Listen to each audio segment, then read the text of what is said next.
Estás viendo Infinito. Abre tu mente.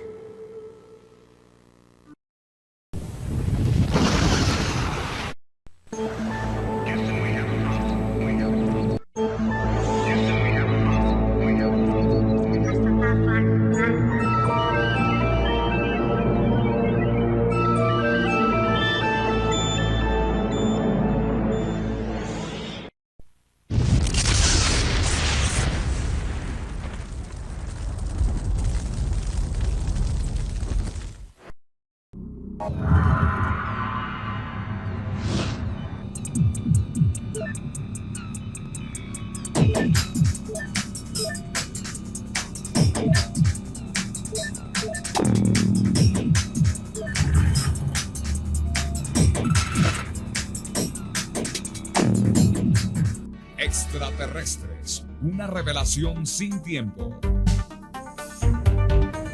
Bienvenidos. Ante la abrumadora cantidad de observaciones OVNI alrededor de todo nuestro planeta, nosotros, las personas libres de pensamiento y libres de prejuicios, nos hacemos una gran pregunta. ¿Por qué aún las grandes potencias de nuestro planeta siguen ocultando este tema? Más de 7,000 fotografías de estos objetos son capturadas en diferentes lugares del planeta cada año, así como aproximadamente 1,200 videos en diferentes formatos son también analizados cada año. Estas evidencias, sumadas a los documentos oficiales que ya se han revelado en diferentes países hace varios años, nos han enfrentado con la más vulgar patraña de encubrimiento de la existencia de vida extraterrestre.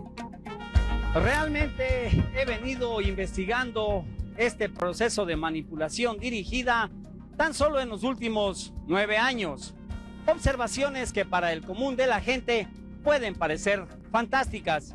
Sin embargo, hoy son los propios norteamericanos que están dedicados a la investigación analítica y profunda de este tema, los que están demostrando documentadamente las intenciones de su gobierno. El choque de una nave extraterrestre cerca de Roswell, en Nuevo México, en 1947, se ha convertido ya en la piedra angular de los fenómenos modernos. Esta evidencia ha sido tan ocultada durante años de especulación que ahora ya ha sido aceptada como un hecho. Ahora, ciertos documentos que surgieron hace más de una década han llevado a algunos expertos a afirmar no solo que extraterrestres visitaron nuestro planeta, sino que el gobierno de los Estados Unidos siempre lo supo. Si uno acepta por un momento que hemos sido visitados, que un extraterrestre estuvo aquí, que se encontraron cuerpos, que se convirtieron en un grupo controlado, que estuvo bajo examinación, uno podría determinar qué significó esto y qué tanto podríamos ser personas vulnerables. El investigador de ovnis Jaime Chandera afirma que una gran prueba existe en documentos que en diciembre de 1984 le envió en forma de película un alto oficial de las Fuerzas Armadas de Norteamérica. La película contiene imágenes asombrosas. Varias páginas de un documento informativo de 1952 dirigido al presidente electo Dwight D. Eisenhower. El memo describe a un equipo de personas del gobierno trabajando en el choque de Roswell, un secreto llamado Majestic 12 o MJ-12. Este documento le informa a Eisenhower sobre el descubrimiento de cuerpos de extraterrestres cerca de Roswell, explosivas enviadas a Chandera por una fuente militar. Era interesante para mí porque fue algo análogo a Watergate, en el sentido de que había alguien que quería compartir información y finalmente así conocimos los documentos MJ-12. Durante un año le siguieron llegando documentos a Chandera. Él sospecha que los recibió porque era conocido en la comunidad intelectual como un justo e imparcial investigador de estos fenómenos. Soy escéptico.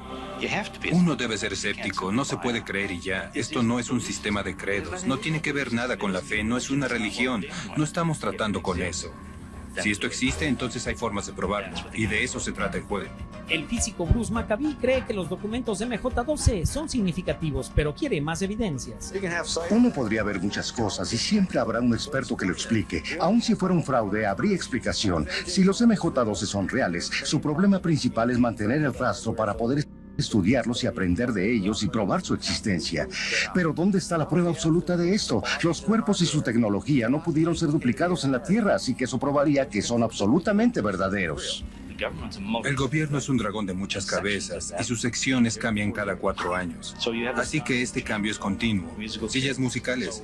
Así que si un grupo va a controlar esta información de algún modo, tiene que ser el mismo grupo el que lo haga constantemente. Con este tipo de control, sin embargo, puede surgir un peligro. ¿Qué pasa con los que vigilan a este grupo? Olvidemos las motivaciones de los extraterrestres. ¿Cuáles son las motivaciones de los que controlan la información? El veterano investigador Stanton Friedman afirma que los MJ-12 se han mantenido en silencio debido a la tecnología extraterrestre para proteger la seguridad nacional, pues una intensa guerra fría le siguió a la Segunda Guerra Mundial. Hubo una verdadera creencia en Washington de que cuando Stalin estuviera listo, la atacaría. Había una conciencia general de que al final libraríamos una batalla contra la Unión Soviética. Y así cualquier ventaja en la tecnología que pudiéramos tener valdría la pena. Así que esa información no podía revelársele a cualquiera. En su libro de investigación sobre los documentos Majestic, Friedman verificó meticulosamente cada detalle del documento de Eisenhower, investigó a cada miembro del grupo y descubrió que eran las mentes militares más brillantes del momento, incluyendo al secretario de Defensa James Forsyth, oficiales del Ejército, la Marina, la Fuerza Aérea y los primeros 4 directores de la CIA. Solo un nombre de la lista no parecía encajar. Un miembro de los MJ-12, el Dr. Donald Menzel, era astrónomo en Harvard y un ávido fenomenólogo. Menzel, desde su posición en Harvard, estaba en una posición perfecta para actuar como astrónomo y decirle al mundo que todo esto era una tontería, que nada encajaba, que no era real, que tendríamos explicaciones para todo, pero que nada era real. Yo encontré que sus explicaciones eran incorrectas cuando uno las analizaba con cuidado. A decir verdad, uno tiene la impresión de que era un científico de alto nivel tratando el tema de modo poco científico, tratando de hacerle creer al público que decía cosas interesantes, aunque no tuvieran sentido. Uno se pregunta por qué mentía, por qué hacía eso y los demás no lo defendían diciendo, él no hizo eso. Pero claro que lo hizo. Él sabía lo que estaban haciendo los otros y ninguno de ellos se lo diría a sus esposas o a nadie más, porque era muy importante para el país. Junto con el documento de Eisenhower, Shandera y Friedman encontraron referencias críticas del MJ-12 en documentos gubernamentales no clasificados, pero ninguna referencia probaba la autenticidad de los MJ-12. Otras películas fueron enviadas al ufólogo Don Verbelan en 1994. En ellas había un manual sobre un campo militar con fecha 1954. Era un manual de instrucciones para aleccionar a los equipos que estuvieron en el suceso del choque de la nave espacial, y en el cual se habían encontrado cuerpos, cómo levantarlos, qué clase de cajas usar, a dónde enviar las piezas, qué tipo de versión dar. Y una cosa importante era que no tendrían todas las piezas del manual hasta que un suceso de esta naturaleza ocurriera de nuevo, lo que nos hace preguntar, ¿cuántas naves más chocaron en la Tierra? ¿Cuántos cuerpos fueron recogidos? Para verificar el manual, Friedman notificó a un ex colega, el científico Dr. Robert Wood, para saber si Wood, un experto en detectar documentos apócrifos, podría darle autenticidad al manual. De esta manera, Friedman creía que podría probar la conspiración de su gobierno contra los extraterrestres.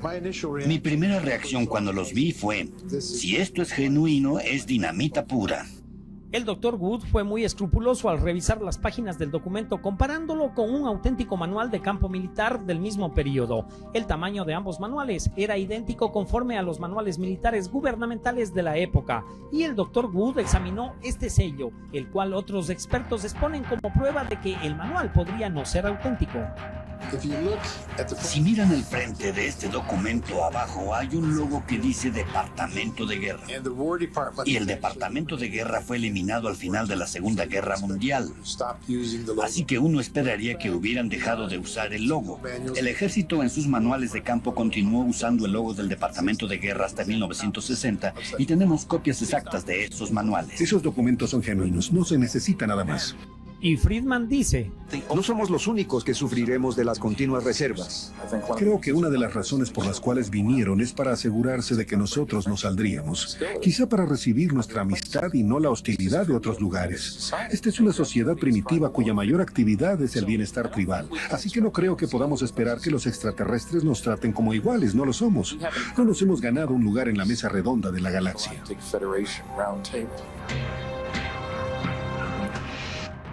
Stanton Friedman y Jaime Chandera afirman que la clandestinidad de los 12 Majestic aún existen. Chandera nos confirmó que la Fuerza Aérea de Norteamérica muy pronto dará a conocer los documentos MJ-12, los mismos que cambiarán la forma que tiene el mundo de ver los fenómenos extraterrestres. Una de las posturas que debe ser tomada en cuenta debido a la gran cantidad de personas sobre las que tiene influencia es sin lugar a dudas la Iglesia Católica, la misma que ha cambiado radicalmente su postura a favor de la investigación de la vida en el espacio exterior. Y es que si el telescopio puso a Galileo Galilei en grandes dificultades frente a los católicos en el siglo XVII, hoy ya estos se dieron cuenta de que era la Tierra la que giraba alrededor del Sol. Pero ahora en una de esas grandes nidos de Norteamérica. Es también el lugar donde se vinculan religión y ciencia. El padre Boyle y sus colegas jesuitas hacen un peregrinaje hacia este punto y cuando miran al cielo tienen estrellas en los ojos.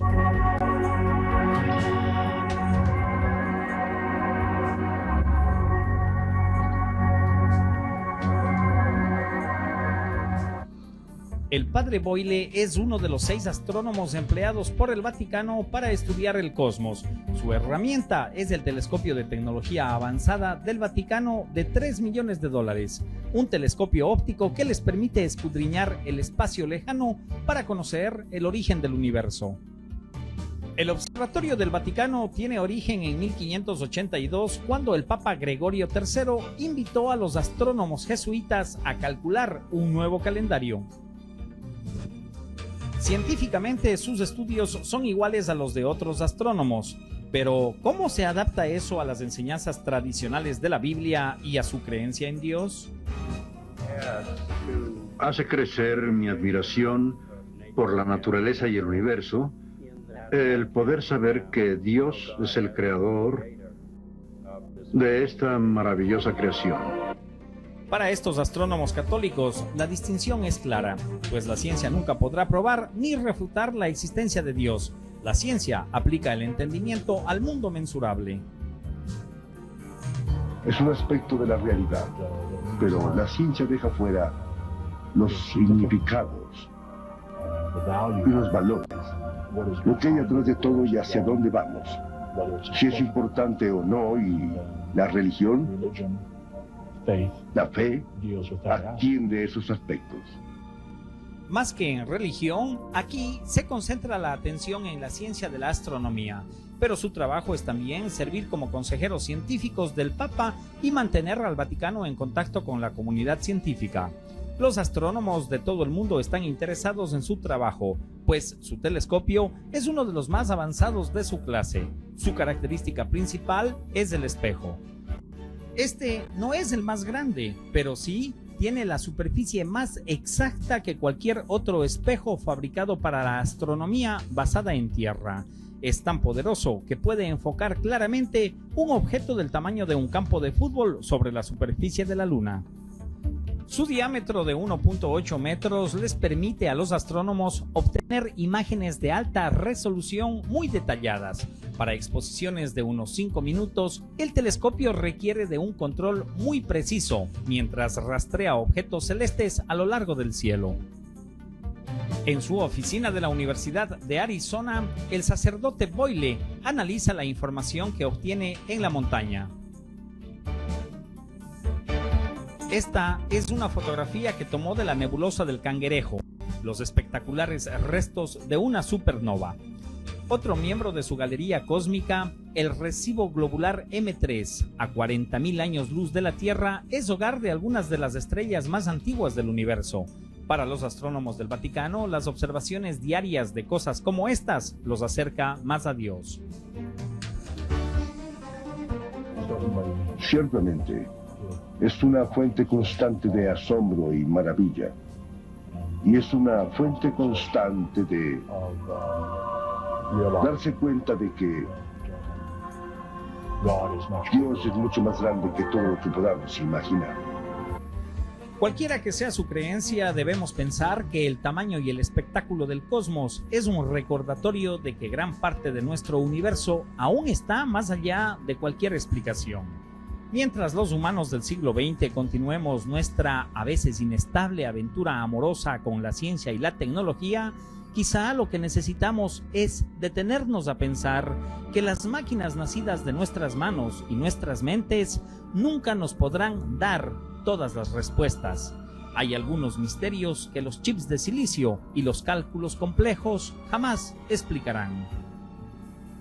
Cuando pedimos al representante del Vaticano en nuestro país un pronunciamiento acerca de las perspectivas de la Iglesia frente a la nueva tecnología en el próximo milenio, este nos dijo: Sabe, la Iglesia responde o quiere siempre responder a las necesidades del tiempo en el cual vive.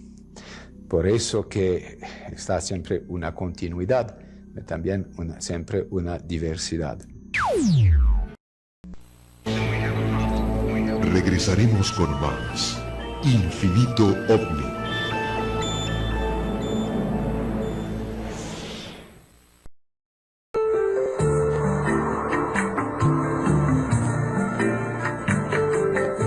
Estás viendo Infinito. Abre tu mente. Continuamos con Infinito OVNI.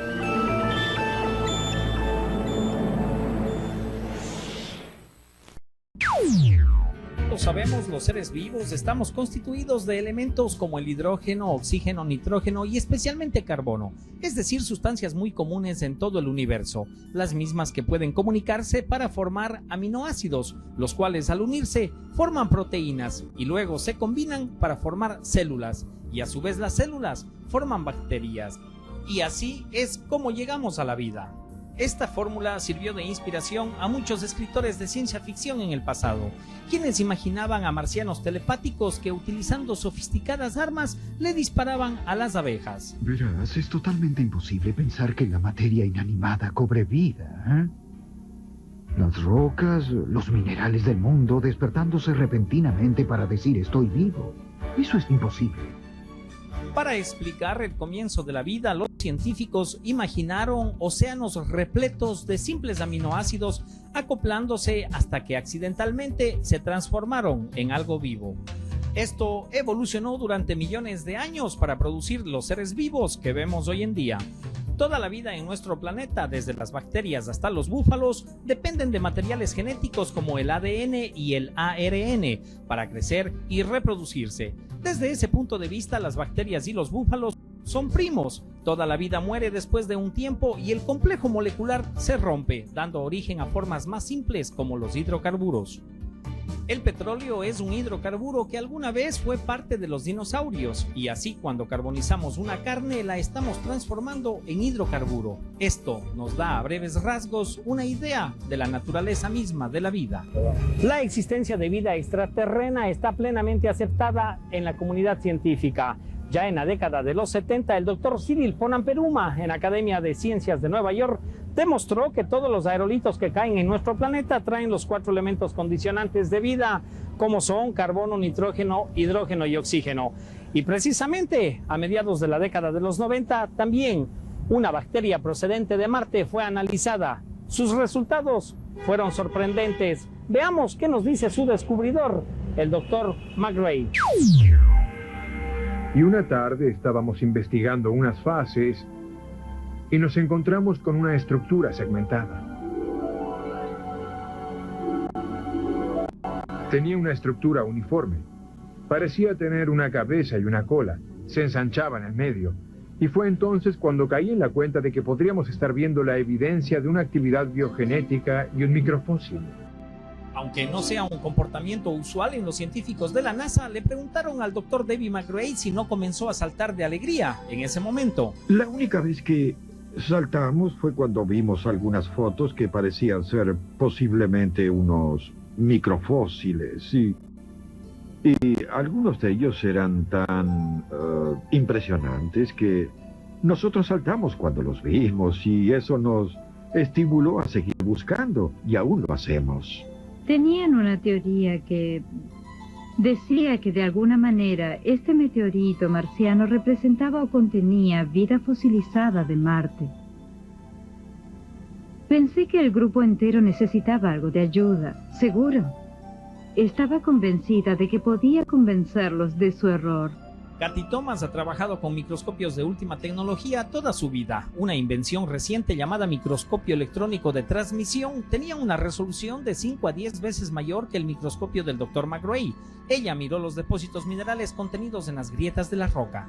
Lo que hicimos primero fue tomar una pequeña muestra de meteorito que contenía nuestros glóbulos de carbonato. Tenía el centro de color ámbar y estaba rodeado de unos bordes blancos y negros. A medida que mirábamos ese meteorito marciano, especialmente a los glóbulos de carbonato, y hacíamos un acercamiento a los bordes, encontramos unas fases minerales muy interesantes que coexistían con otros, lo que no es normal.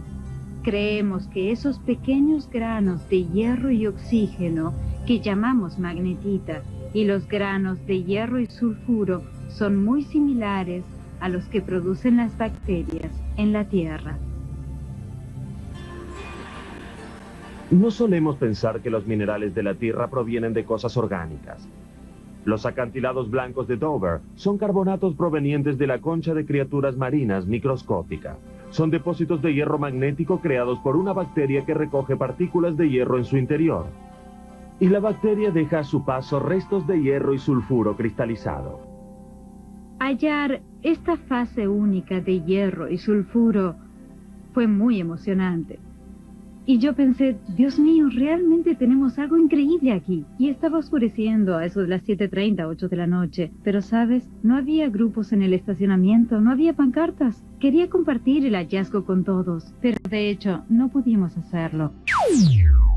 Y es que el prejuicio científico que se habría levantado sobre esta gran evidencia de vida extraterrestre obligaba a los investigadores a reforzar su hipótesis. Así pues, las muestras fueron enviadas a un sofisticado laboratorio de la Universidad de Stanford. Dijeron, tenemos algunas muestras interesantes que nos gustaría que tuvieras para saber qué pueden contener. Te diremos más sobre ellas dependiendo de lo que encuentres.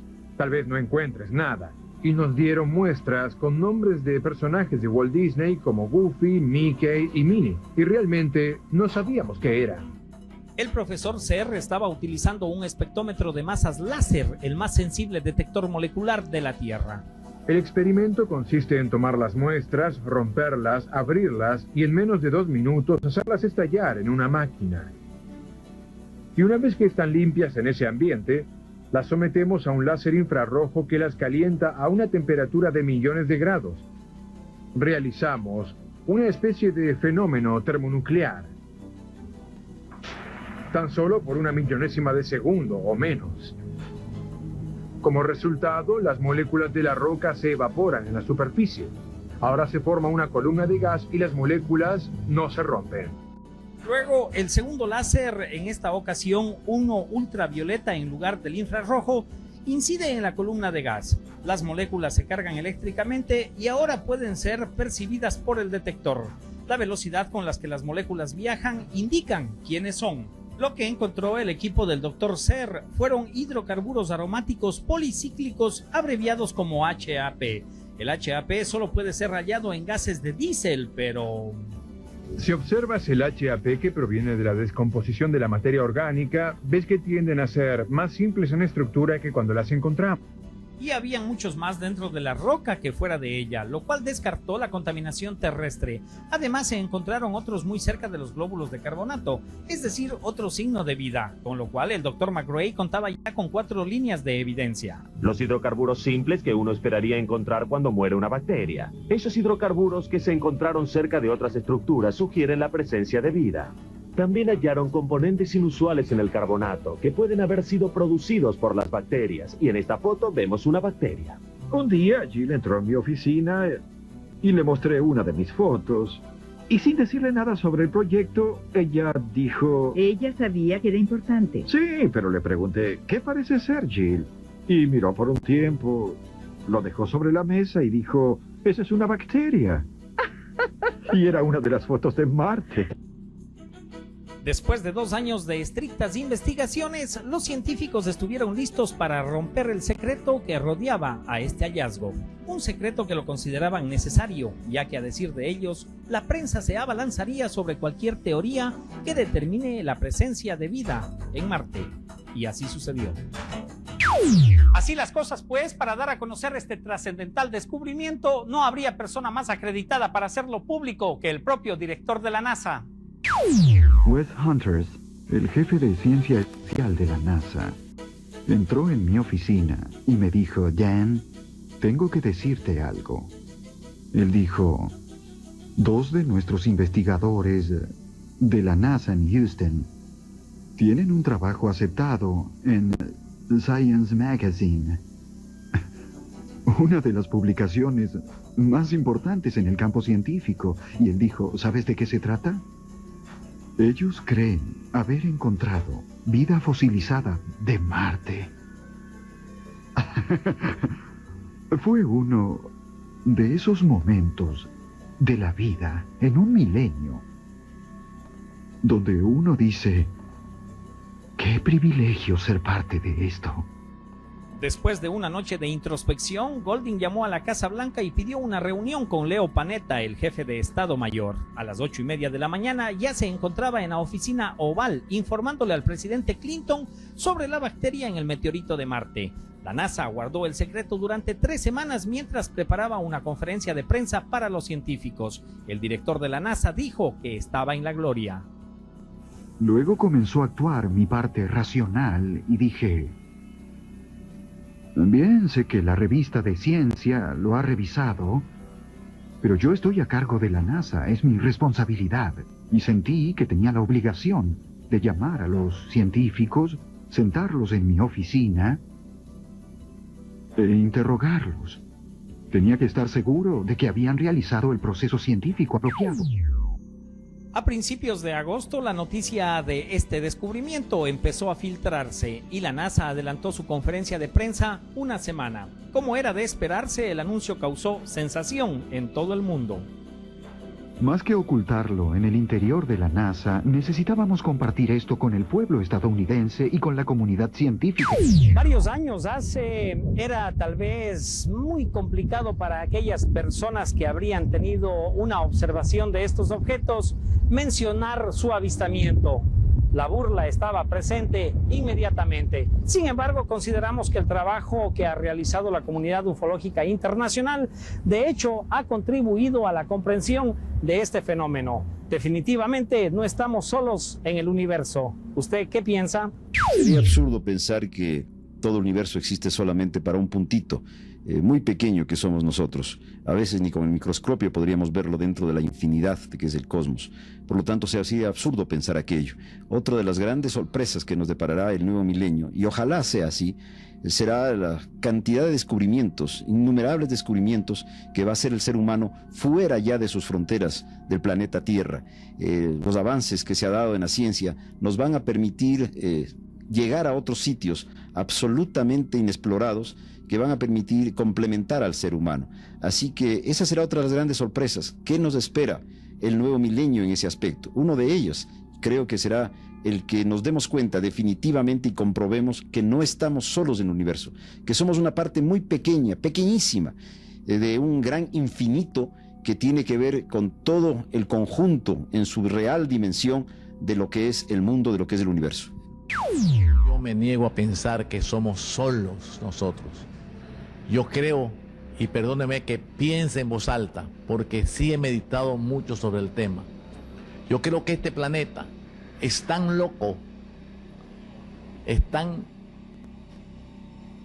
desgraciadamente llevado, que los otros habitantes de los otros planetas deben pasar por encima de nosotros para decir qué vamos a hacer en ese planeta de locos, que lo único que están inventando son cómo destruirse, porque eso es lo que nosotros hacemos. ¿Cómo van a presentarse aquí? ¿Cómo nos van a intercomunicarse? Si este país es un país de locos, de irresponsables, fabricando bombas para destruirnos. Entonces yo creo que hay otros planetas y yo creo que hay otros seres, pero ¿qué van a hacer con este planeta que están haciendo lo posible por destruirse? Yo diría que hay varios tipos de enfoques, ¿no? Si uno cree en la presencia de una divinidad, de Dios, pensamos que no estamos solos. Y si pensamos en que tal vez esa única casualidad, si podría llamarse casualidad de que estemos en la Tierra como único planeta habitado, yo diría que no, que pienso que probablemente existan otras formas de vida en otros mundos. Yo no creo que estemos solos. ¿Por qué razón solamente en la Tierra podemos vivir? Pero yo estoy convencido de que que los que pueden estar en otros planetas nos han de estar observando y nos han de comprender por qué en este mundo nos estamos matando unos a otros, por qué el desarrollo, entre comillas, ha significado que el hombre atente contra su propia vida y su seguridad, depredando el medio ambiente, sus recursos naturales, de que aquí la niñez, de que la juventud no tenga esperanza, no tenga fe, porque estamos llenos de odio, llenos de enfrentamientos. Yo creo que esto es muy grave y debe llamarnos a la reflexión. Vamos al tercer milenio y es importante construir un mundo nuevo. Y ese mundo nuevo no lo vamos a construir si no sustentamos nuestras acciones en los valores morales.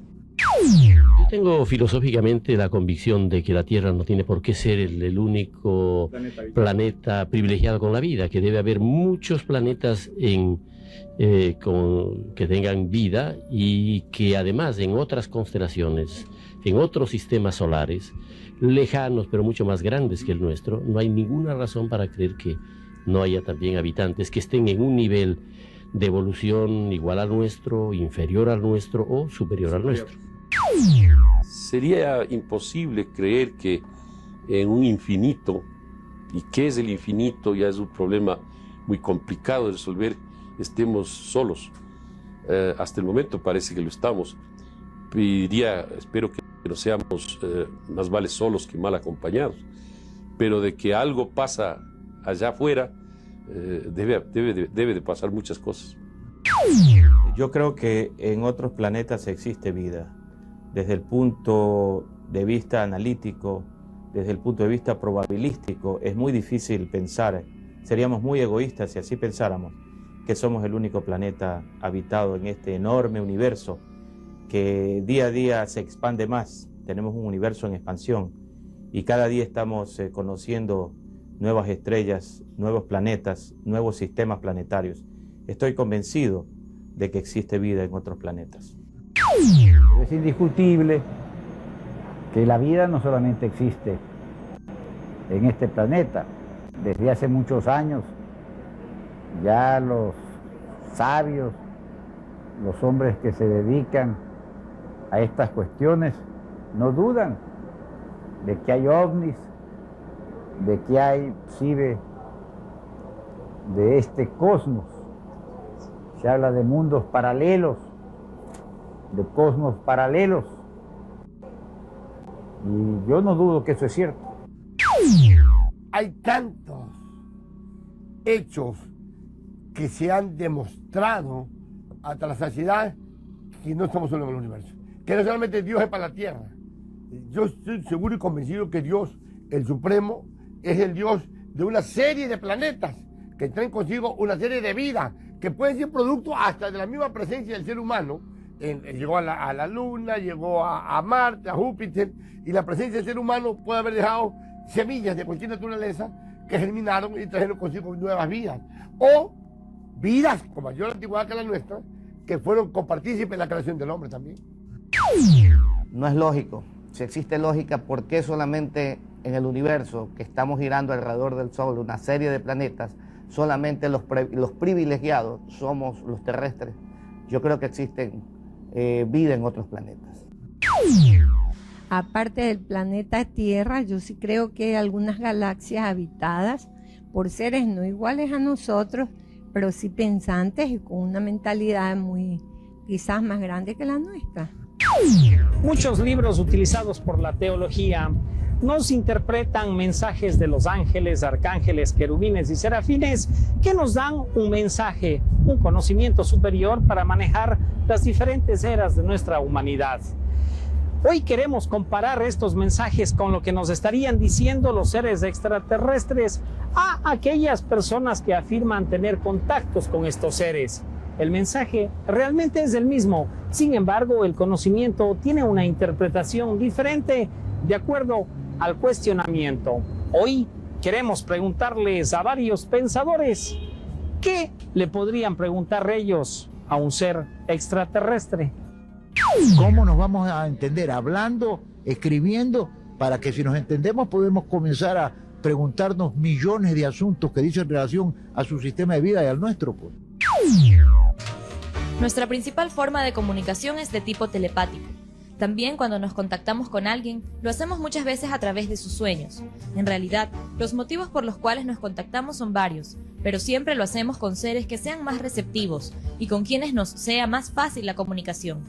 Otra forma de comunicación es a través de la escritura psicográfica. Esto es cuando la persona siente la necesidad imperiosa de escribir, porque las ideas fluyen de su cabeza. Una forma de estar seguros a través de ese método si se realizó una verdadera comunicación es que nuestros mensajes son atemporales, es decir, que se pueden aplicar en cualquier momento de la historia. La comunicación a nivel telepático o psicográfico es una facultad natural que todo ser humano puede iniciar y desarrollar, manteniéndola, si así lo desea, toda la vida. Está consciente en la transmisión de pensamientos a distancia, no requiere idioma alguno, tan solo ideas. Es una facultad de percepción extrasensorial que todos los humanos poseen en potencia, en estado latente y que puede ser despertada a través de una correcta actitud. La telepatía, junto con las demás facultades conocidas como los suprasentidos, existen, pero no han sido aprendidos debido sencillamente a que nadie les ha dicho abiertamente que los tienen, y menos aún que los pueden desarrollar. Y aquellas personas que han sabido que esto es posible han preferido mantenerlo oculto para que esta humanidad siga sumida en una ignorancia que es siempre beneficiosa para quienes quieren manejarlos y dominarlos, como ha sucedido con los grandes grupos de poder que han tenido acceso al conocimiento y no lo han querido compartir. Con amor, Met. Regresaremos con más Infinito OVNI.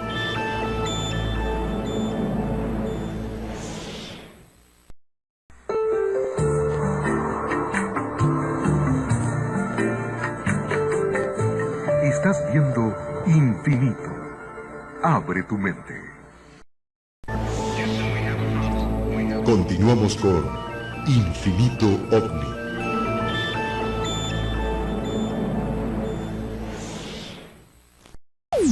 Cómo conservar el sentido humano de nuestra especie y no simplemente convertirnos en robots o máquinas. ¿Cómo hicieron ellos para llegar al estado que se encuentran? Porque si los logramos conectar quiere decir que son seres superiores, que utilizan mucho más allá su cerebro que nosotros. ¿Cómo hicieron ellos para llegar a ese estado sin destruirse, sin que el canibalismo predomine en todas las actividades? Porque usted verá la historia de la humanidad de nuestra tierra, es una historia de un canibalismo, es de guerra sin sentido, de violencia sin sentido, el hombre contra el hombre que destruye a su semejante.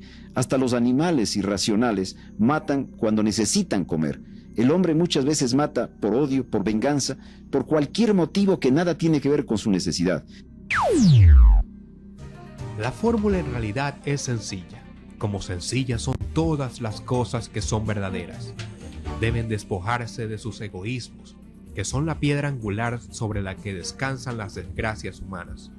Deben de retomar su condición de ser humano, no olvidándose en ningún momento que todos viven en una misma casa y son una gran familia, y en cualquier mal que haces a tu casa o a tu familia, solo va a repercutir en ti mismo.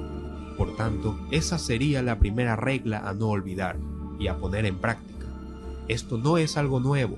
Desde siempre, los grandes seres que han pasado por este planeta, como Jesús, el Cristo, Gandhi y otros, así lo han manifestado, enseñando que a través del servicio se puede cumplir con el plan divino para esta humanidad.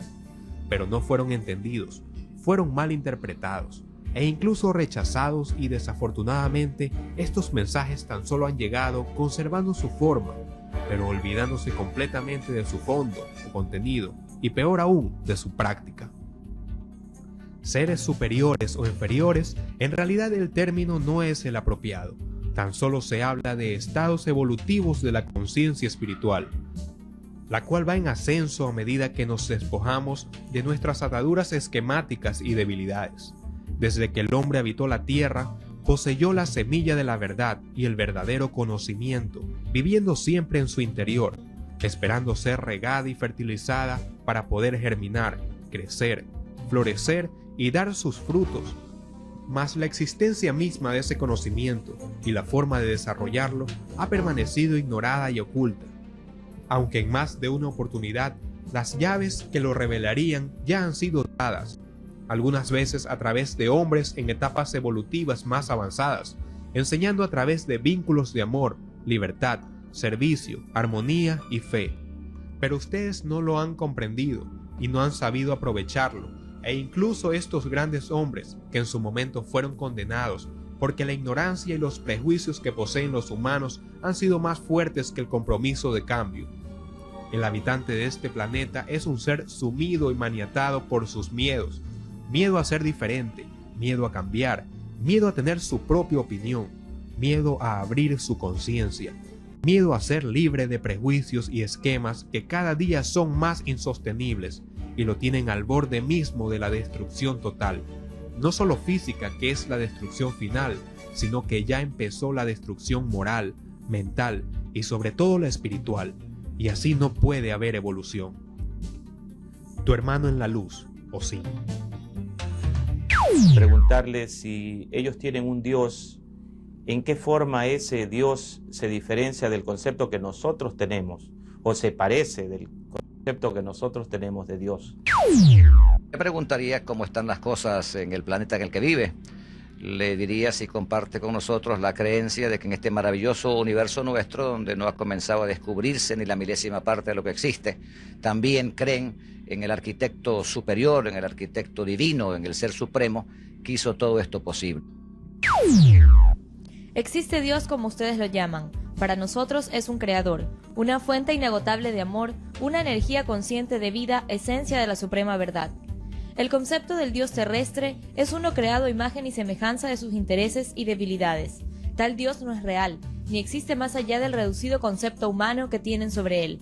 Un ser muy hecho a su medida, de comprensión y paciencia, fiel reflejo de los defectos de una civilización que para algunos se traduce en una ciencia, y para otros en dinero, o tal vez en poder, en un ser incomprensible y castigador, que pide toda la veneración y da un amor condicionado.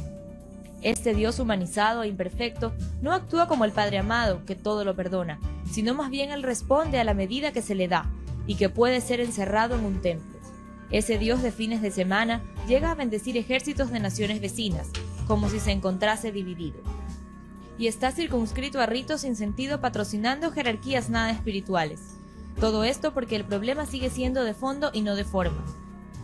El ser humano ha reducido a Dios a su nivel, y aún más, se atreve a estereotiparlo y no reconoce humildemente que, dada su poca capacidad de aprehensión de la realidad cósmica, no puede definirlo ni comprenderlo, tan solo sentirlo.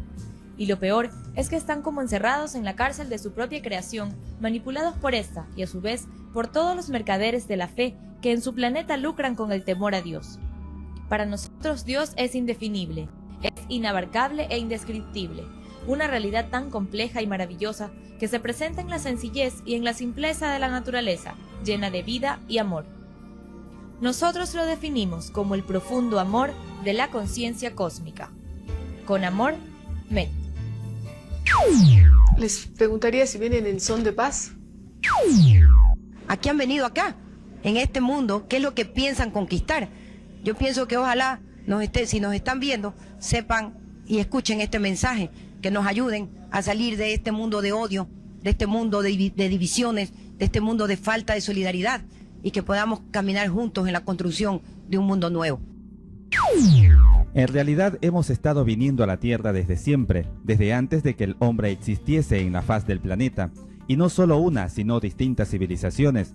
El temor de la conquista solo está en su mente, por esa agresividad siempre presente en la naturaleza humana.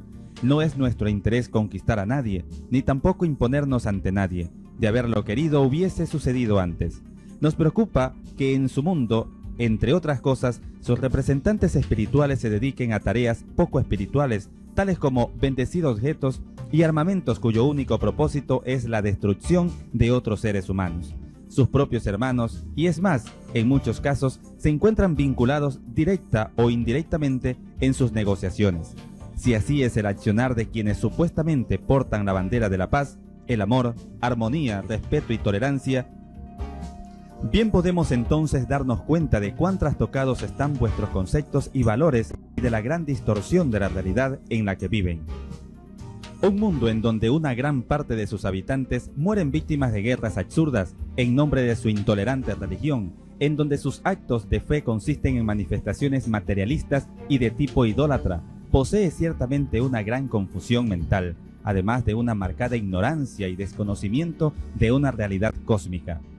Ese es uno de nuestros propósitos, el despertar de la conciencia del hombre que sepa que no está solo, que se regocije con la maravilla de la infinita creación, que sepa que se pertenece a una gran familia cósmica cobijada bajo el amor del único Padre universal que se manifiesta más allá de los confines de sus límites terrestres.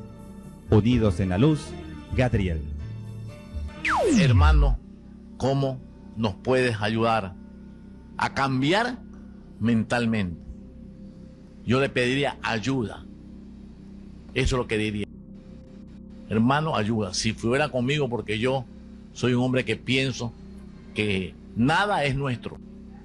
Nada, pero nada es nuestro. Ni este reloj, ni nada. Todo está prestado. Un barco de un puerto y vamos al otro. La vida y la muerte. En el barco podemos ir a cualquier lado, pero nos bajamos exactamente como subimos. Nada es nuestro. Nunca pensamos en eso. Pero yo le preguntaría a ese ser eso. Para cambiar debemos, en primer lugar, querer hacerlo y tener el firme propósito de conseguirlo. Ahora, el cambio mental no es suficiente. No olvidemos que formamos una trilogía de mente, cuerpo y espíritu, que para lograr una evolución consciente debemos trabajar en esta trilogía, ya que el desarrollo excesivo de uno de ellos o el poco desarrollo de otro genera un desequilibrio que nos impide llegar a este cambio evolutivo. Y este desequilibrio se da no solo a nivel personal, sino que también familiar, grupal, humano. Tomemos a ustedes mismos como ejemplo. El ser humano del planeta Tierra ha llegado a unos niveles de conocimientos tecnológicos que son asombrosos. Y sin embargo, estos conocimientos se han convertido en un fatídico boomerang para ustedes mismos, ya que no han desarrollado simultáneamente los otros campos. Es como darle a un niño una bazooka. Por el hecho de ser niño, tiene en sus manos un poder que no puede ni controlar ni dominar.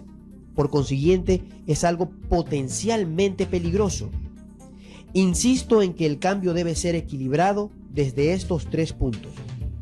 Aún no hallamos sentido común, ni cariño, ni amor sincero, ni desapego en ustedes.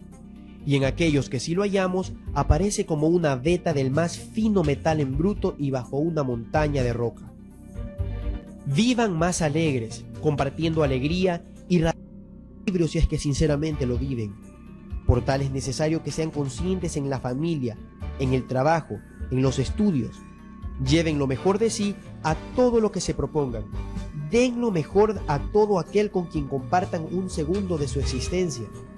Vivan en la total armonía y amor a Dios y verán y sentirán el real cambio en sus vidas proyectadas hacia la humanidad entera. Un planeta en que la gente vive con amargura, sin amar lo que hace, sin dar lo mejor de sí, atento solo a sus egoístas intereses, camina solamente hacia el vacío, hacia ninguna parte. Piensen en esto y procuren siempre dar lo mejor de sí en todo momento y verán y sentirán la diferencia. Con amor, Soloviac. Me gustaría saber si en la civilización de ellos la bondad y lo que decía en la primera pregunta, la espiritualidad es parte fundamental. Me gustaría saber qué esperan del destino y de su propia historia. Los mundos evolucionados forman una confraternidad universal. Todos somos hermanos, amigos, todos somos libres de ir o venir mientras no perjudiquemos a nadie. Nada es secreto, nada es prohibido. No hay guerras de galaxias, no hay violencia entre nosotros. La violencia es una característica de los mundos primitivos y de las sociedades que esos seres construyen. No hay competencia entre nosotros. Nadie quiere ser más que un ser humano. Lo único que todos queremos es disfrutar sanamente de la vida. Pero como amamos, nuestra mayor dicha la obtenemos sirviendo. Todos tenemos la conciencia en paz. Amamos a nuestro Creador y le agradecemos por darnos la existencia y permitirnos disfrutar de ella. La vida es muy sencilla para nosotros, aunque tengamos muchos avances científicos. Y si la humanidad de la Tierra logra sobrevivir, si logra sobreponerse a sus egoísmos y desconfianzas, nosotros nos haremos presente para ayudarlos, para que se integren a la confraternidad cósmica. Si lo consiguen, la vida ya no será una dura competencia por sobrevivir, comenzará la dicha para todos. Les daremos las herramientas para que puedan hacer de la Tierra un mundo feliz, en paz, justo y unido. Todo aquel que hace algo por la paz tiene buen nivel, y todo aquel que no hace nada, pudiendo hacer algo, es indiferente o cómplice, le falta amor, no tiene buen nivel. Evolución significa acercarse al amor. Los seres más evolucionados experimentan y expresan más amor. La verdadera grandeza o pequeñez de los seres está determinada únicamente por la medida de su amor. Con profundo amor, Natanael. Regresaremos con más Infinito OVNI.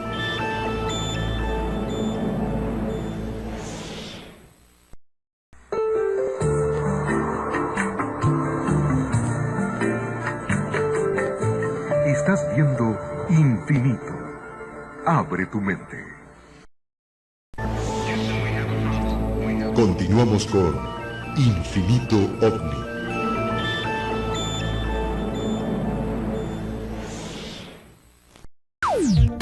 Los grandes conocimientos que nuestros antepasados utilizaban para su vida cotidiana quedaron heredados en piedras, en monumentos líticos y un conocimiento de esa época que incluso hasta hoy se puede apreciar.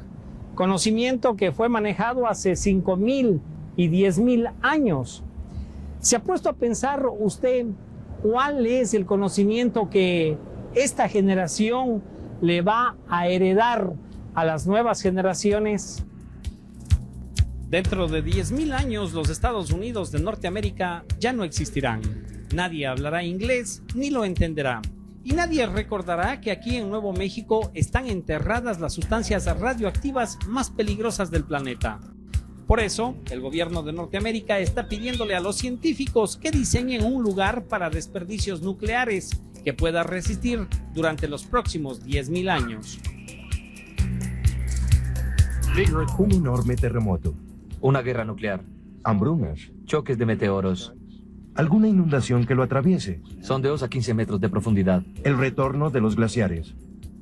Ellos deben diseñar una señal de manténgase alejado para advertir a las civilizaciones futuras que serán tan lejanas a nosotros como los antiguos egipcios. En resumen, deben hacer de este lugar para desperdicios nucleares un sitio seguro hasta la eternidad. Muy bien.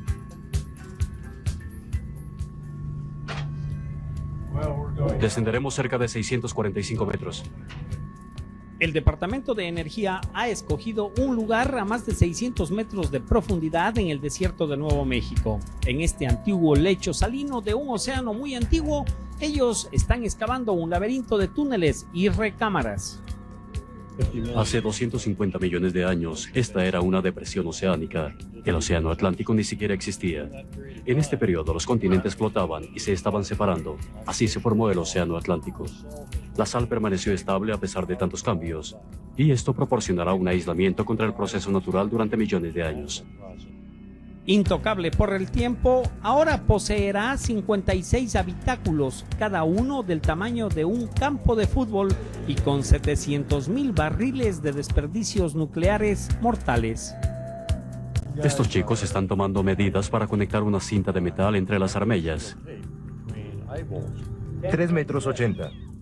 Las mediciones muestran cómo la parte superior cede a una proporción de cerca de 7 centímetros al año. Eso es porque el peso de la roca que lo rodea está forzando lentamente la sal a regresar dentro de la mina. En 100 años, el desperdicio nuclear estará completamente sepultado en la sal. Este lecho salino en el que estamos no es diferente a la sal ordinaria de mesa. Pruébela. Sabe muy bien. Este es un autosellamiento de sal. No hay signos de terremotos o corrientes de agua en más de 200 millones de años. Parece pues el lugar perfecto y cercano. Los estudios geológicos que hemos hecho de este sitio dicen que los desperdicios estarán aislados del ambiente durante millones de años. Para cualquier persona, ese es un periodo de tiempo en el cual creemos que las personas ya podrían considerar el hecho de ser inmortales. Estamos tan cerca a la eternidad como se puede estar bajo tierra aquí en WIB. Pero aún hay un problema.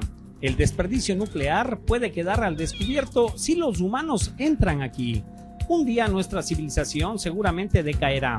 Entonces, ¿cómo podría una civilización futura saber con qué se va a tropezar?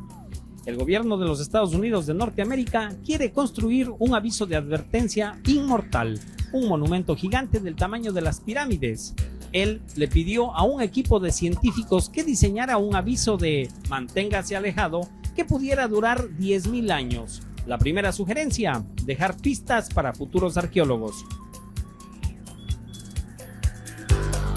No podemos ver el futuro, no podemos predecirlo, pero la gente que vendrá a este sitio estará trabajando hacia atrás en el tiempo, exactamente lo que hacemos ahora como arqueólogos. Como arqueóloga, Maureen Kaplan sabe que los lugares más antiguos han sido saqueados por su valor. Así que ella recomienda que la advertencia sea hecha en algo poco útil, como el granito, por ejemplo. Sugerimos el uso de la piedra como sistema de marcación por varias razones. El metal se recicla. Vemos esto una y otra vez en los registros arqueológicos. Kaplan también recomienda tomar la delantera a una clase muy distinta de saqueadores, como son los arqueólogos. El significado de un sarcófago como este es que es un ejemplo del tamaño de un objeto que puede ser retirado del sitio para un estudio más a fondo. Tiene que ser macizo. Todos los esfuerzos de organizaciones como un museo podrían estar destinados a acarrear un sarcófago que pesa unas pocas toneladas. De esta manera, la arqueóloga Kaplan recomienda de hecho diseñar objetos grandes para que sean acarreados, pero solo por futuros arqueólogos, quienes mantendrán la memoria del sitio viva en los museos. ¿Y en qué lenguaje escribirían las advertencias? En unos pocos miles de años, el inglés puede ser tan difícil de descifrar como los jeroglíficos. Perdimos el rastro de cómo traducir los jeroglíficos. Lo que sucedió es que cuando las tropas de Napoleón estuvieron en Egipto, los ingenieros descubrieron una piedra que tenía 3 idiomas en ella. Y es que la piedra de la Rosetta proporcionó una gran clave a los arqueólogos. Así que también queríamos presentar una clave para el sistema de marcación, y así diseñamos nuestras piezas, las cuales llevan información en varios idiomas, porque no sabemos lo que pase en 3.000 o 5.000 años en el futuro. ¿Cuáles de ellas podrían ser reconocibles? Entonces, el panel científico recomienda advertencias en idiomas múltiples, pero ¿qué pasa si en el futuro no se lee? Un minero no educado en busca de petróleo podría taladrar justo en el lugar y liberar desperdicios radioactivos dentro del abastecimiento de agua, y así envenenar toda el área. Un buscador de petróleo no es típicamente un historiador o un erudito cultural, y por lo tanto ni siquiera puede reconocer la advertencia, excepto como unas ruinas viejas dejadas por alguien, y por consiguiente podría taladrar justo dentro del lugar. El tema en el que estábamos más interesados era lo que llamamos la situación guerrero del camino, en donde una cultura sin leyes está en ruinas y por el otro lado posee la habilidad de taladrar, la cual es una tecnología muy primitiva. Un hombre ya ha tratado de comunicarse con seres del futuro que no pueden leer. Su nombre es Frank Drake y está en el proyecto porque está intentando comunicarse con seres extraterrestres. Se les ocurrió a ellos que sería una buena idea incluir personas que han estado comprometidas en la creación de mensajes interestelares, porque tales mensajes están diseñados para ser comprensibles por criaturas que no saben nada de nuestro lenguaje, de nuestra historia. En 1977, las naves espaciales gemelas Voyager fueron lanzadas en una misión de reconocimiento. Júpiter, Saturno, Neptuno y Urano fueron sus objetivos. Luego, viajarán eternamente por el espacio. Sabíamos que ellas iban a viajar indefinidamente a través del espacio y esto constituyó una oportunidad de inmortalizarnos a nosotros mismos y a la vez saber de nuestra existencia y naturaleza a cualquier civilización espacial que pudiera ser lo suficientemente afortunada y técnicamente especializada para capturar cualquiera de las naves espaciales. En el Voyager, Frank Drake y un equipo de científicos colocaron mensajes para extraterrestres. Enviaron una grabación de fonógrafo enchapado en oro y aguja incluida con los sonidos del planeta Tierra.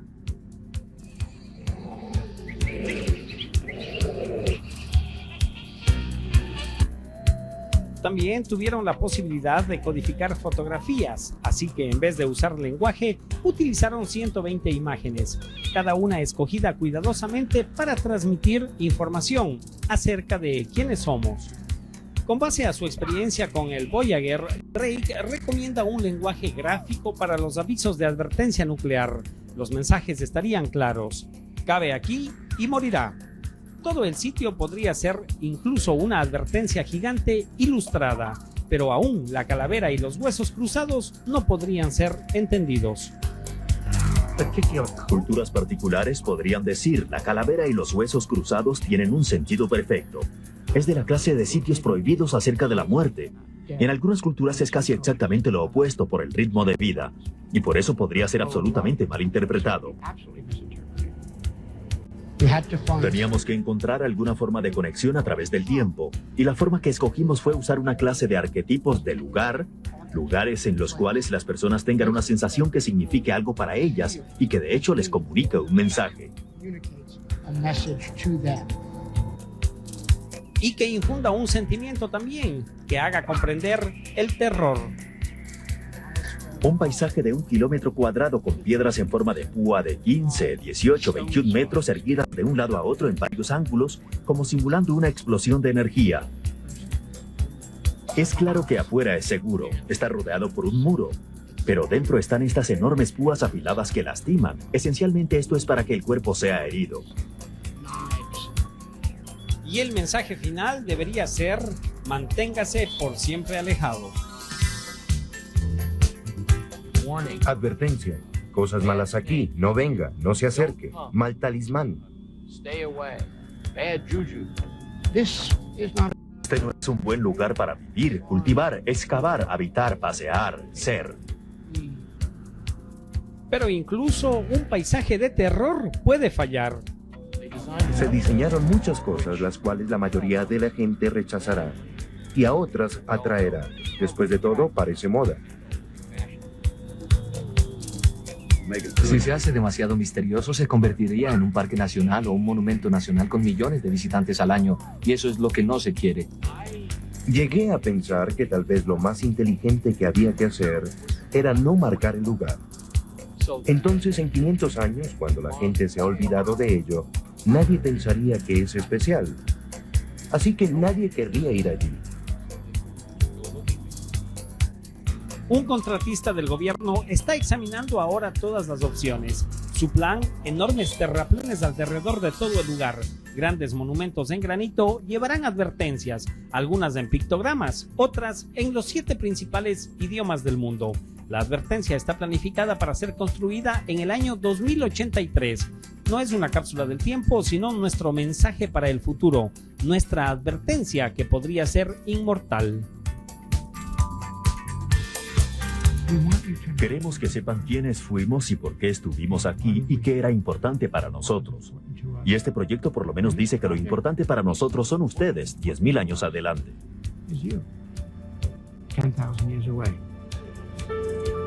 Así las cosas, nos preguntamos, ¿cuál sería el mensaje que nosotros ahora podríamos entregar a las nuevas generaciones? Que la única importancia que hay en el ser humano es la de capacitarse en la forma más especial, más técnica, para servir a su semejante. Porque esa es la vida. Siempre estamos de servicio. O por lo menos yo pienso así, porque toda mi vida ha sido un servidor de los que menos tienen y del necesitado. Entonces, tienen que saber eso. Tienen que procurar concientizarse para saber que ellos son los que dirigirán, eso sí, en un futuro al país. Estudiar, estudiar y estudiar, porque solamente estudiando se preparan y salen de la ignorancia y salen incluso, si se les da la educación elemental, del analfabetismo que sigue como una lacra presente en este país. Hablar de la necesidad de la paz y del diálogo, yo creo que son dos temas fundamentales. Pensar en la tolerancia, en la búsqueda de caminos para encontrar el bien común. En este sentido, creo que la convivencia pacífica es un buen tema y un buen mensaje para el futuro. Que se dejen de la violencia, porque la violencia no da sino maldad, da revancha, y al decir revancha da litigios, da malos pensamientos, malas energías, que las personas, en lugar de poder tener una mente creadora, no solo para el arte, sino para la vida en general, crear algo para hacer un mundo mejor, de paz y de tranquilidad.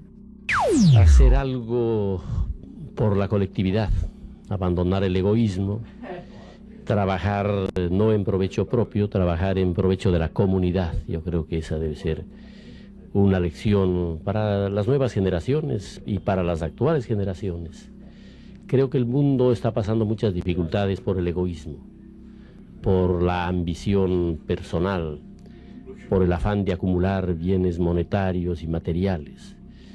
Y creo que ese es el origen de las guerras, creo que ese es el origen de las discriminaciones, creo que es el origen de las disparidades socioeconómicas, este egoísmo monstruoso del ser humano, este afán de acumular riqueza como instrumento de dominación y de poder.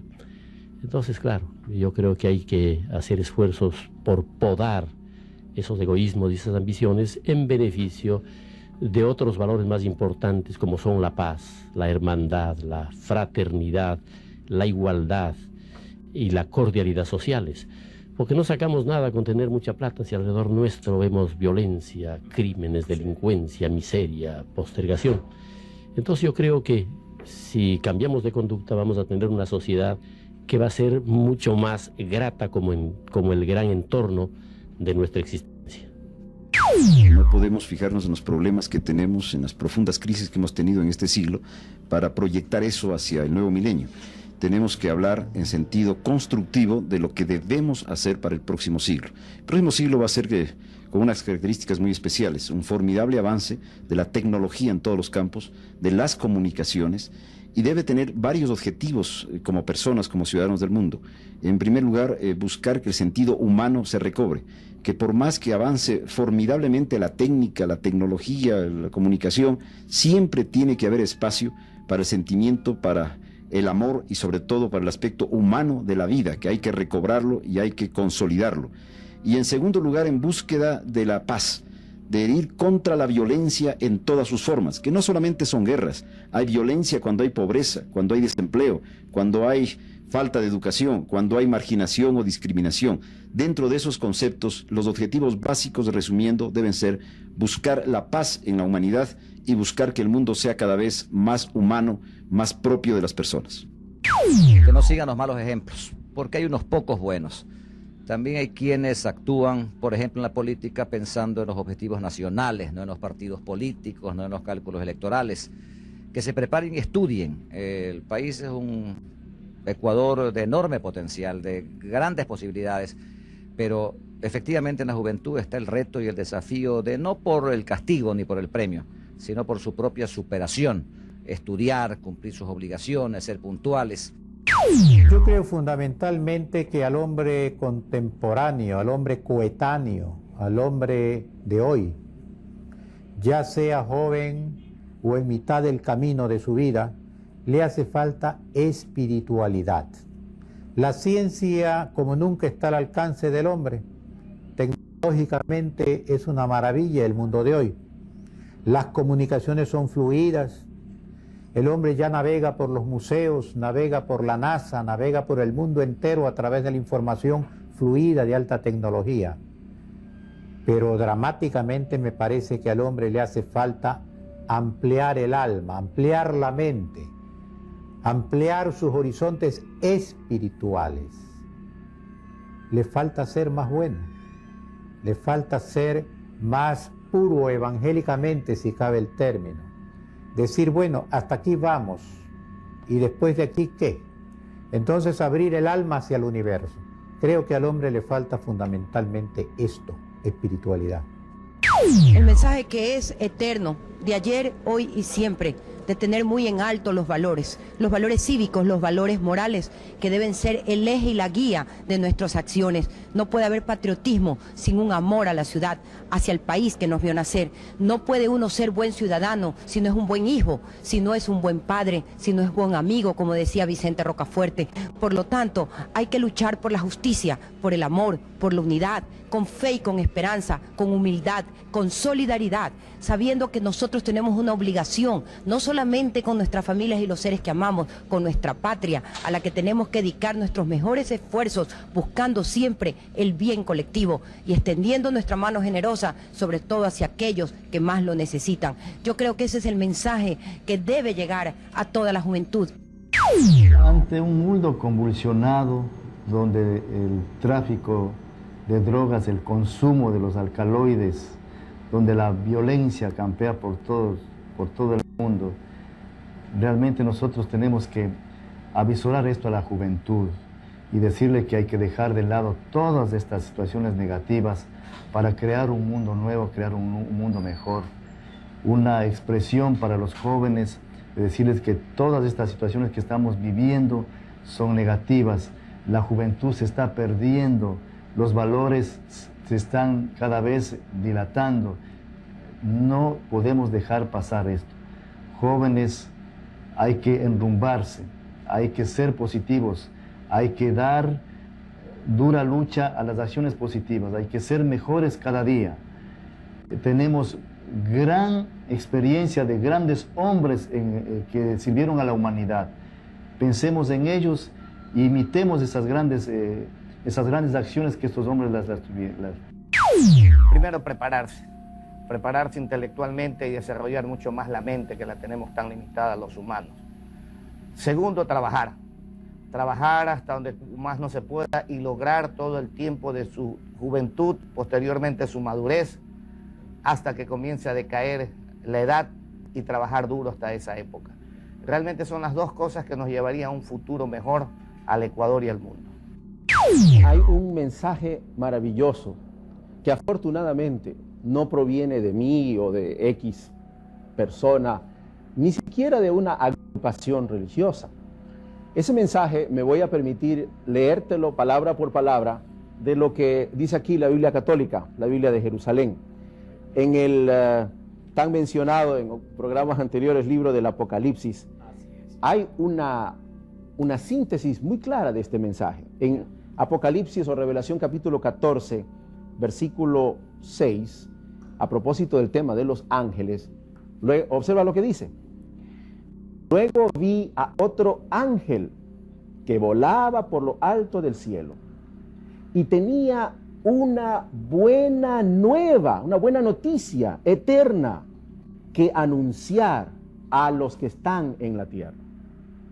Ojo, a toda nación, raza, lengua, pueblo, no solo a un grupo selecto que tiene la oportunidad de ver alguna manifestación especial, sino a todo el mundo, así no quieran.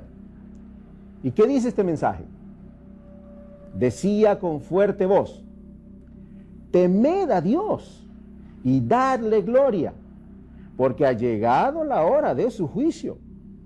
Adorad al que hizo el cielo y la tierra, el mar y los manantiales de agua.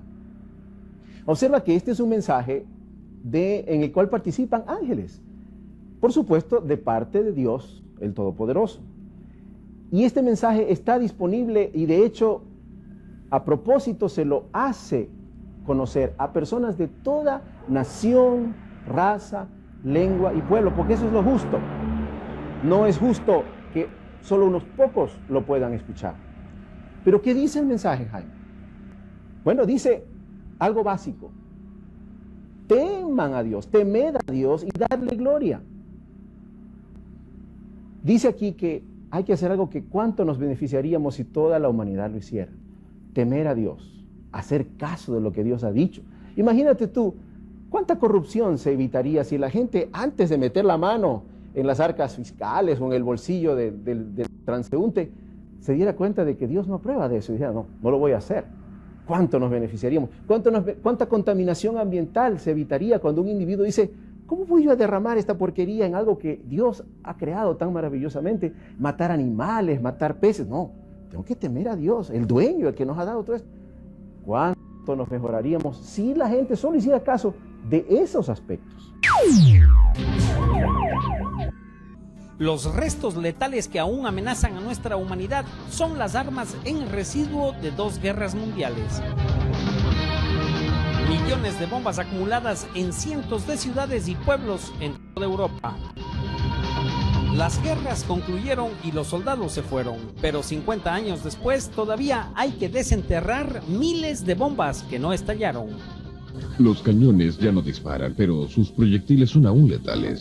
Su eliminación es un trabajo mortal. Esta se ha vuelto en la ocupación más riesgosa de los últimos tiempos. Resulta de extremada urgencia el que las nuevas generaciones observen lo que ha sido nuestro pasado. Tal vez una sana reflexión sobre el mismo les permita erradicar completamente de sus planes futuros cualquier tipo de utilización de herramienta bélica, pues estas únicamente le han traído y le siguen trayendo a nuestra humanidad odio, dolor y miseria. En toda Europa, equipos de neutralización de bombas encuentran y recogen miles de ellas. Se les paga por limpiar desechos mortíferos de 2 guerras mundiales.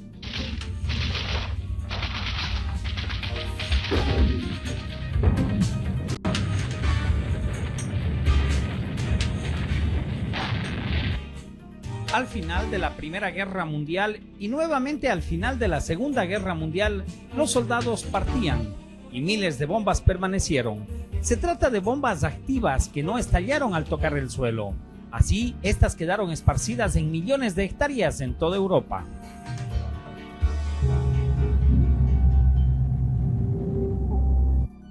Escondidas entre las ruinas, las silenciosas bombas pasaron desapercibidas o fueron enterradas junto a toneladas de otros explosivos al ser arados los campos. A finales de 1945, a medida que las ciudades europeas empezaron a reconstruirse, los peligrosos restos iban reapareciendo. Por lo tanto, en una docena de países al menos, equipos neutralizadores de bombas entrenados por los gobiernos empezaron la búsqueda. La mayoría pensó que el trabajo duraría unos pocos años, pero al cabo de medio siglo aún no concluye. Achtung, Achtung. Hier spricht die Polizei. Hoy en día, en países como Alemania, Francia, Dinamarca, Bélgica, Inglaterra y Rusia, los expertos neutralizadores todavía siguen buscando toneladas de deterioradas bombas, proyectiles de artillería, granadas, minas y balas.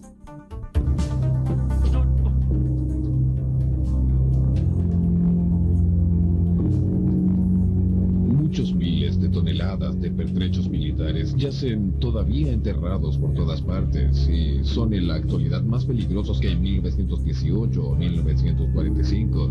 Los cañones dejaron de disparar, pero sus proyectiles todavía son mortales. Los restos letales siguen reclamando vidas. Funcionarios oficiales estiman que hasta una docena de civiles mueren en Europa Occidental cada año por manipular pertrechos militares no detonados. En Berlín, el 15 de septiembre de 1994, algunos obreros accidentalmente presionaron el detonador de una bomba de 225 kilos, enterrada en el sitio de una construcción.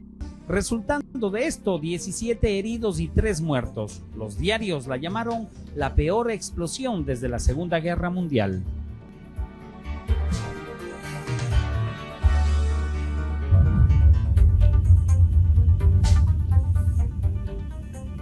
Nuestro trabajo es un servicio público para próximas generaciones que nunca conoceremos, porque nunca vemos a las personas que salvamos. Sin embargo, a veces sí vemos los cuerpos de quienes cometieron errores mortales.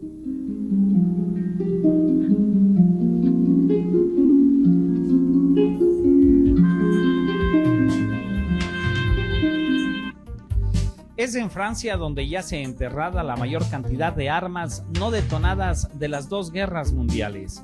Cada año se descubre un promedio de 900 toneladas de explosivos bajo la tierra.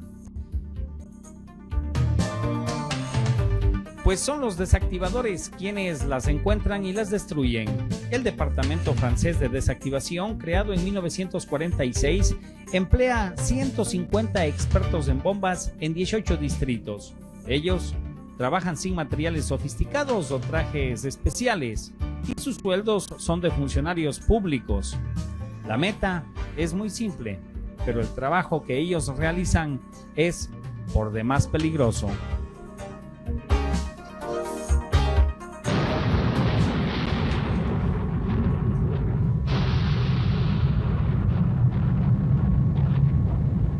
Incluye la búsqueda, desentierro y transporte de material que generalmente se encuentra en bosques o bajo tierra, y también su neutralización, que constituye la prueba de un trabajo bien realizado.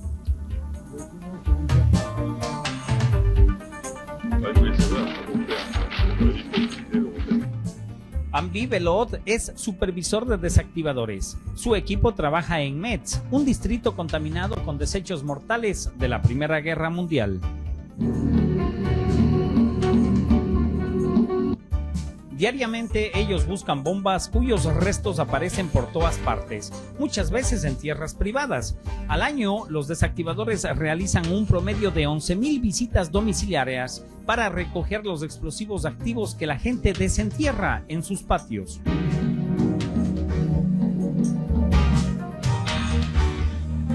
Recogimos un promedio de 60 a 120 toneladas de pertrechos militares por año, incluyendo explosivos, agentes tóxicos e incendiarios, casquillos de balas y todo tipo de municiones.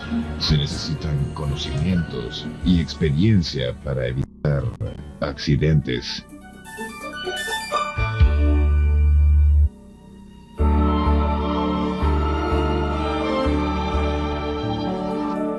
El territorio de los desactivadores incluye Verdun, donde las tumbas de cientos de soldados marcan el lugar de la batalla más sangrienta de la Primera Guerra Mundial.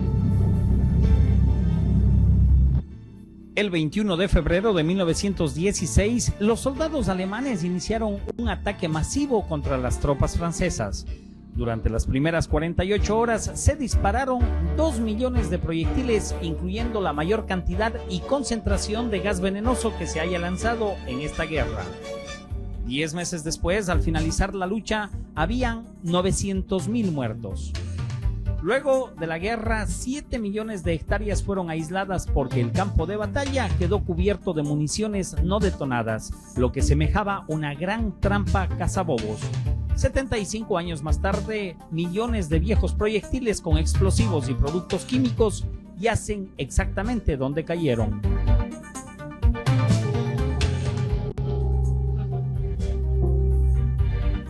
Las armas químicas son parte de nuestro trabajo y exigen la misma cautela que los explosivos, pero implican diferentes procedimientos y riesgos que nos obliga a usar guantes de látex al manipular proyectiles sospechosos.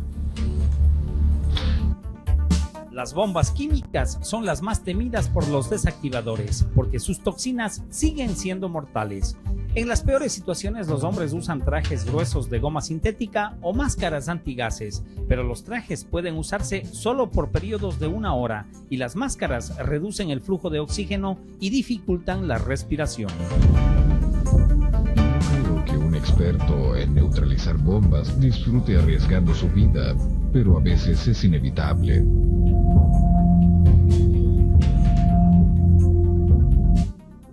$13 millones de proyectiles no detonados en la batalla de Verdún aún deben ser recuperados por los desactivadores.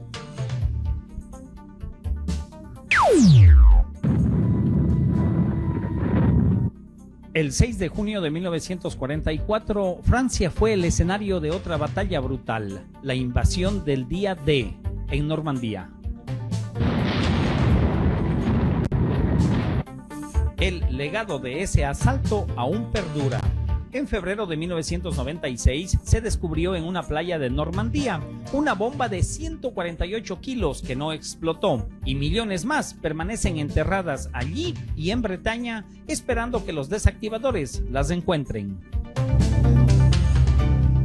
Tratamos con basura de guerra y aquí no hay medallas ni ganancias. Simplemente limpiamos los lugares por donde una vez pasaron los ejércitos.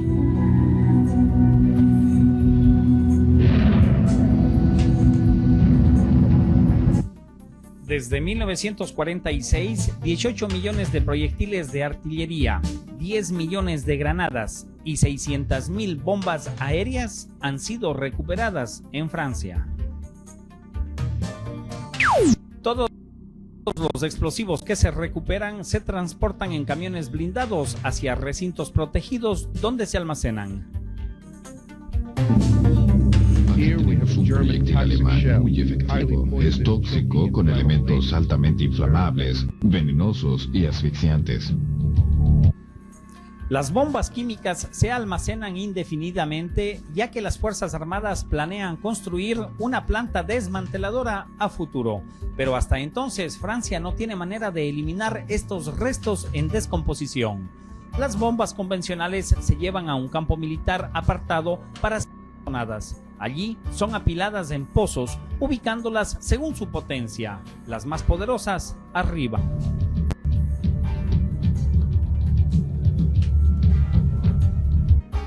El riesgo aumenta con la diversidad de la munición apilada. Se colocan explosivos plásticos con las bombas y se operan con un dispositivo remoto que permite a los desactivadores detonar la carga en forma segura desde la cima de una colina a 1,5 kilómetros de distancia.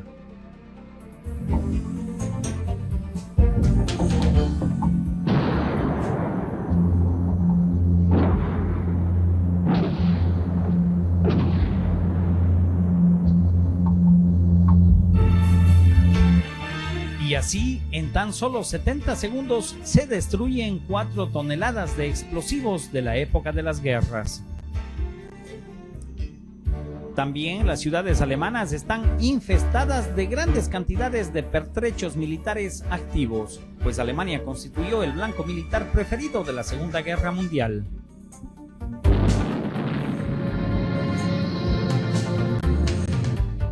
Los bombarderos aliados dejaron caer más de 1 millón de toneladas de explosivos sobre 131 ciudades alemanas. La más golpeada fue Berlín. Hoy en día se encuentra un promedio de 100 bombas no detonadas semanalmente en toda Alemania. Un selecto grupo de empresas privadas de explosivos busca las bombas y los equipos neutralizadores del gobierno las destruyen.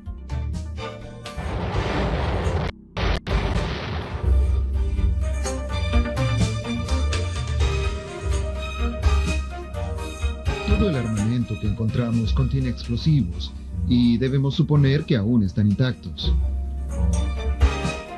Los cazadores de bombas a menudo encuentran explosivos enterrados en el suelo a profundidades de hasta 15 metros. En un antiguo aeropuerto militar alemán, los grupos de búsqueda barren cada centímetro de terreno con detectores muy sensibles, los mismos que pueden percibir restos de metal hasta a 6 metros bajo tierra.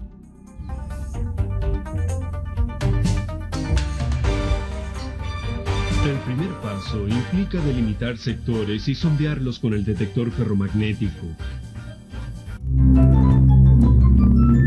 Si hay alguna indicación de explosivos, como una granada, me hago cargo y decido si puede ser descubierta y movida o si debe ser detonada en el mismo lugar. En esta parte de Berlín, los cazadores saben que el terreno está saturado de municiones de la guerra.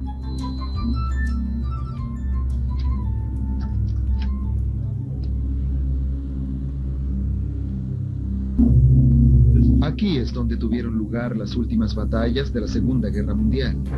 Cuando la guerra llegaba a su fin, se usaron grandes cantidades de municiones aquí y en Tiergarten, donde estaba ubicada la antigua Cancillería Imperial. Obviamente toda esta área aún está contaminada con pertrechos militares. Cuadra por cuadra, el sondeo de Berlín continúa a diario. Las autoridades de la ciudad estiman que aún hay por lo menos 14.000 artefactos explosivos por retirar, incluyendo 3.000 bombas activas. Los buscadores están obteniendo ayuda de una fuente inverosímil: los aviones que soltaron las bombas. Los analistas gubernamentales han estado examinando miles de fotografías de reconocimientos aéreos de la Segunda Guerra Mundial para encontrar pistas de dónde pueden estar enterradas las bombas más profundas. Las fotografías pueden revelar si las bombas lanzadas explotaron o no. Las que lo hicieron formaron grandes cráteres, mientras que las bombas que no explotaron dejaron solo pequeños agujeros. Esto es lo que los analistas esperan encontrar. La evidencia más importante es la presencia de numerosos cráteres de bombas. Estas áreas específicas son nuestro foco principal porque las estadísticas nos dicen que de un 10 a un 20% de estas bombas no explotó. Cada fotografía se analiza mediante un estereoscopio de gran potencia que permite una visión tridimensional. Dos analistas examinan simultáneamente cada foto para asegurar su precisión.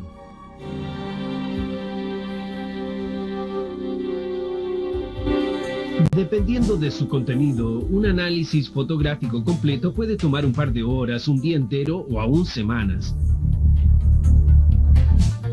Los lugares donde están enterradas las bombas no detonadas se marcan en rojo y la información se entrega a los equipos de búsqueda. La meta es aumentar sus posibilidades de encontrar hasta el último resto mortal.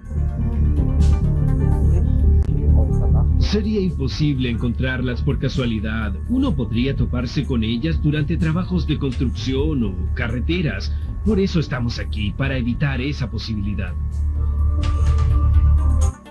Desde la guerra, en Berlín se han recuperado 10.000 toneladas de pertrechos militares que no detonaron, incluyendo 7.100 bombas grandes.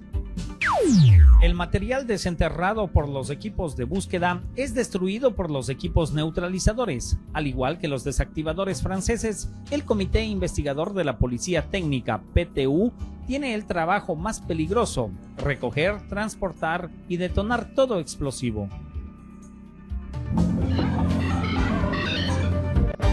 Las bombas más grandes contienen mayores cantidades de explosivos y se supone que son las más peligrosas, a menudo demasiado peligrosas para transportarlas. Por lo tanto, se detonan o desactivan en el mismo lugar, que es la situación más peligrosa para las cuadrillas antibombas. Un incidente de este tipo ocurrió en Berlín en 1983, cuando se descubrió una bomba de 500 kilos en una excavación. Tenía 2 detonadores y sistema antidesactivación. Luego de 2 intentos fallidos de desprender el detonador, el suelo bajo la bomba se hundió y el equipo PTU se vio obligado a desactivarla manualmente. Esta operación tomó 2 días en destruir una sola bomba. A pesar de las tensiones que provocan estas operaciones, los expertos en bombas siempre enfrentan con gusto su desafío.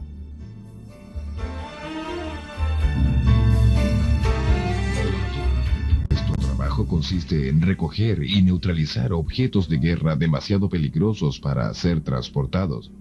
Es ciertamente el aspecto más satisfactorio porque en esas ocasiones tenemos una misión clara y específica.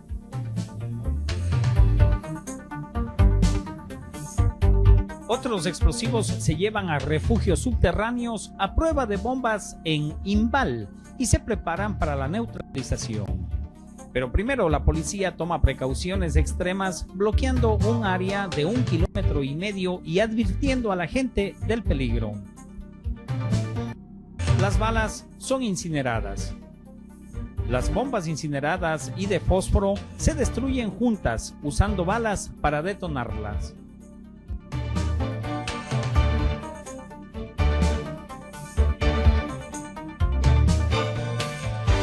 Las bombas convencionales y los proyectiles de artillería son apilados con explosivos. Esto es lo más peligroso porque la violencia de cada explosión es suficiente como para derribar un edificio de hasta 4 pisos. Este trabajo, de hecho, resulta muy peligroso. Presiones que llegan a 100.000 vatios y con una velocidad de detonación de casi 5 kilómetros por segundo. A esta velocidad el material no alcanza a estallar. Como se puede ver en la metralla, el material literalmente se derrite. Un bario es el equivalente a la presión atmosférica a nivel del mar. 2 barios son suficientes para romper los tímpanos. 100.000 barios son tan poderosos que literalmente destruyen todo.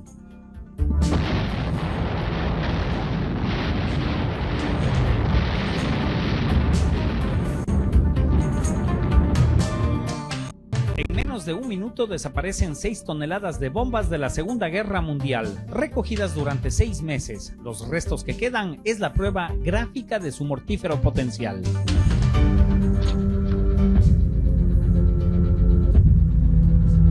Como se puede ver, hay bordes muy cortantes. El material se ha hecho añicos.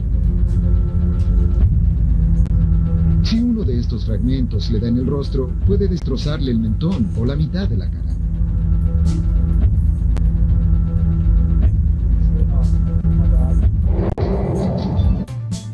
Cada año en Alemania se destruye 4.000 toneladas de pertrechos militares no detonados. Francia destruye un promedio de 1.000 toneladas.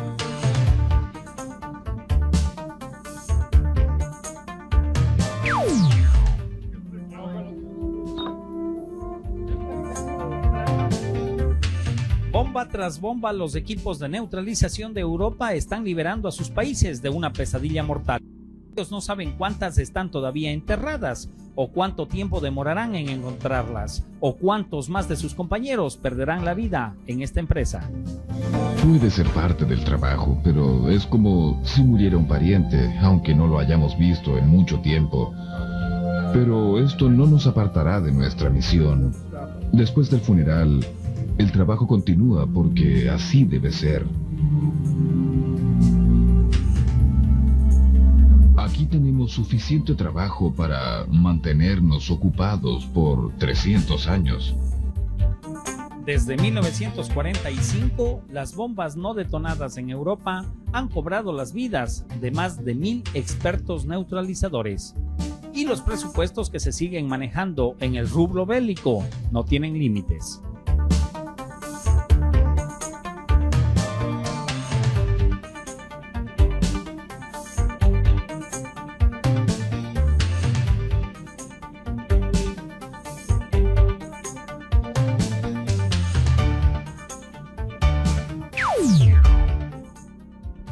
Los datos estadísticos proporcionados por la ONU a fines de noviembre del año 97 a la comunidad ufológica internacional afirman que el presupuesto que se está gastando en el mantenimiento del equipo bélico de este planeta tan solo en 15 días, ese mismo presupuesto serviría para dar de alimentar y vestir a toda la humanidad durante 10 años. Estamos de acuerdo que el sistema debe cambiar, pero deberíamos apuntar hacia un sistema humano y de paz.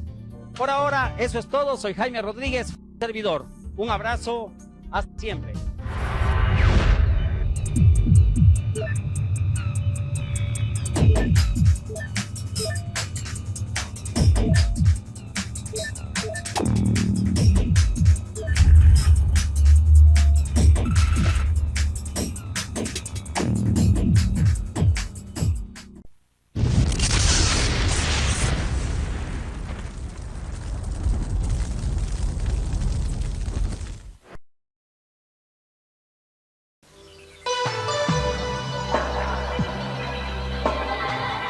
Usted está viendo Infinito.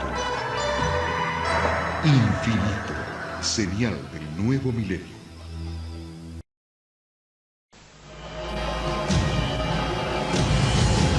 Cada minuto, de cada hora, de cada día, ocurren eventos inexplicables.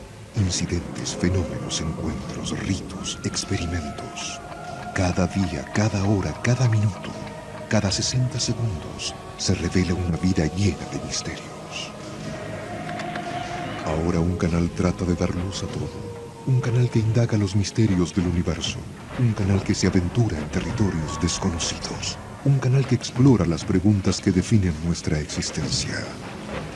¿Estamos solos en el universo? ¿Existe la vida después de la muerte? ¿Quién construyó las pirámides? ¿Se puede predecir el futuro? ¿Podemos mover objetos con nuestra mente? ¿Existe el infierno? ¿Se acabará el mundo en el año 2000? ¿Es la historia una gran mentira? Para cada pregunta hay una respuesta, pero ¿hasta dónde estamos dispuestos a llegar para encontrar la verdad? Desde Machu Picchu al Chupacabra, desde los aztecas al Zodíaco, desde los extraterrestres a los ángeles. Esto es Infinito, un viaje hacia lo desconocido, una exploración de lo inexplicable. Ningún lugar es muy remoto, ninguna pregunta muy extraña, ningún misterio está fuera de nuestros límites. Escuche lo inesperado, descubra lo oculto, experimente lo desconocido. Infinito, señal del nuevo milenio.